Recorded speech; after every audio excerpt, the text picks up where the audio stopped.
Random तरीके से। चलिए देखिए मैं क्या बोल रहा हूं, मार्क्स के पीछे क्यों नहीं भागना सर, मार्क्स टेस्ट मार्क्स के लिए तो दे रहे, नहीं मार्क्स के लिए नहीं दे रहे, देखो समझना। मान लेते हैं आपने टेस्ट दिया है ना, टेस्ट दिया आपने, टेस्ट दिया, दो दोस्त थे, ए और बी दो दोस्त थे, ठीक है। मान लेते हैं जो टेस्ट था ये इसमें 30 क्वेश्चंस थे, ठीक है, 30 क्वेश्चंस का एक टेस्ट था और ये दो दोस्तों ने टेस्ट दिया और ये 50 मार्क्स आउट ऑफ 50 मार्क्स का टेस्ट था। तो एक स्टूडेंट को एग्जांपल समझना, एक स्टूडेंट ने क्या किया, 25 क्वेश्चन अटेम्प्ट करे आउट ऑफ 30 क्वेश्चन, ठीक है, और इसने मार्क्स हासिल करे 25 मार्क्स, ठीक है, 25 मार्क्स आए।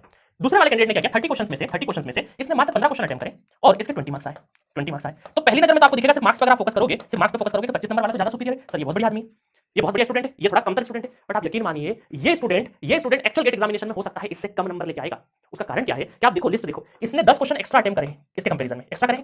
बट आप ये मान के चलिए कि इसके इनकरेक्ट जो क्वेश्चन होंगे ना, करेक्ट और इनकरेक्ट, अगर मैं करेक्ट और इनकरेक्ट की बात करूंगा तो इन दोनों के रेशो में इसने ज्यादा इनकरेक्ट क्वेश्चन करेंगे कंपेयर टू दिस, इसने कम इनकरेक्ट, इसने करेक्ट वाला जो रहेगा रेशो वो ज्यादा रहा होगा, करेक्ट इसने ज्यादा करेंगे। इसका मतलब क्या है कि इसकी जो माइंडसेट है, इसका माइंडसेट कैसा चल रहा है कि भाई मैं उन्हीं क्वेश्चंस को उठाऊंगा जिसको मैं प्रॉपर पूरी तरीके से सॉल्व कर पाऊं, पूरी तरीके से एक्यूरेट कर पाऊं।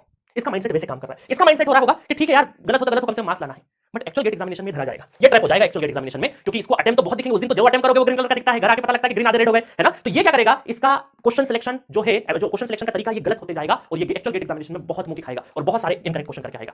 तो आपको सबसे पहले चीज तो ये रखना है टेस्ट सीरीज में कि एक्यूरेसी के पीछे भागना है, एक्यूरेसी के पीछे भागना है, और आप जो क्वेश्चन अटेम्प्ट ले रहे हो उसको 100% करना है, क्योंकि यहां तो टेस्ट सीरीज है but actual GATE examination test series से काफी आसान रहता है। काफी एक बात मानिए, यकीन मानिए, एक्चुअल गेट एग्जामिनेशन हां नए क्वेश्चन रहेंगे बट कॉन्सेप्ट पुराने रहेंगे। टेस्ट सीरीज के कंपैरिजन में एक्चुअल गेट एग्जाम काफी आसान होता है, और अगर आपने ये क्वालिटी बिल्डअप कर ली, सिलेक्ट करके खत्म करने वाली, जो उठाऊंगा करेक्ट उठाऊंगा। तो पहला मकसद ये समझिए कि भाई आप जो अटेम्प्ट लेते हैं ना, देखिएगा समझना, तो पूरे टेस्ट में कुछ अटेम्प्ट करोगे, कुछ नॉट अटेम्प्ट करोगे। अब इस अटेम्प्ट में से क्या होगा, कुछ करेक्ट होंगे और कुछ इनकरेक्ट होंगे, ठीक है। तो आपकी कोशिश ये होगी कि मैं जो भी अटेम्प्ट ले रहा हूं उसमें ये ज्यादा मैक्सिमम से मैक्सिमम करेक्ट हो और मिनिमम से मिनिमम क्या रहे, इनकरेक्ट रहे। तो जो थोड़ा सा 50% वाला तुक्का मारने की आदत है ना, उसको कंट्रोल कीजिए, उसको आपको नहीं यूज करना है।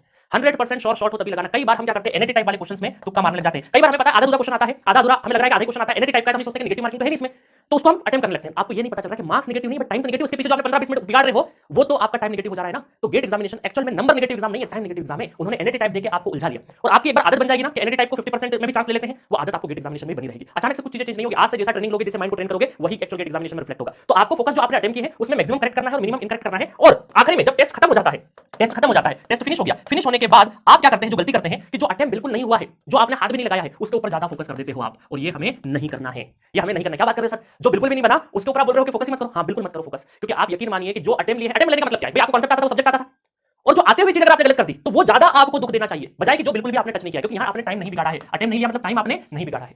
इधर अटेम्प्ट लेके जो इनकरेक्ट कर रहे हो ना, वहां पर आपने टाइम दिया है और ये आती हुई चीजों पे टाइम दिया है। इस वजह से यहां का जो क्वेश्चन है उसको कंट्रोल करना है सबसे पहले हमें, और उसको कंट्रोल करने का एक ही तरीका है। कई बार हम क्या करते हैं, टेस्ट सीरीज हो जाता है, उसके बाद जब स्टूडेंट एनालिसिस करता है ना, उस बात पे तो वो सिर्फ जो सिली मिस्टेक वाली चीजें है ना उसको तो वैसे ही छोड़ देता है, अरे ठीक है ये तो सिली मिस्टेक है, कोई बात नहीं, तो करेक्ट ही था, वहां कर देंगे सही। तो वहां कभी नहीं आता है, और आप यकीन मानिए वहां पर भी आप ये सिली मिस्टेक वाली चीजें ही बहुत ज्यादा करोगे। इसको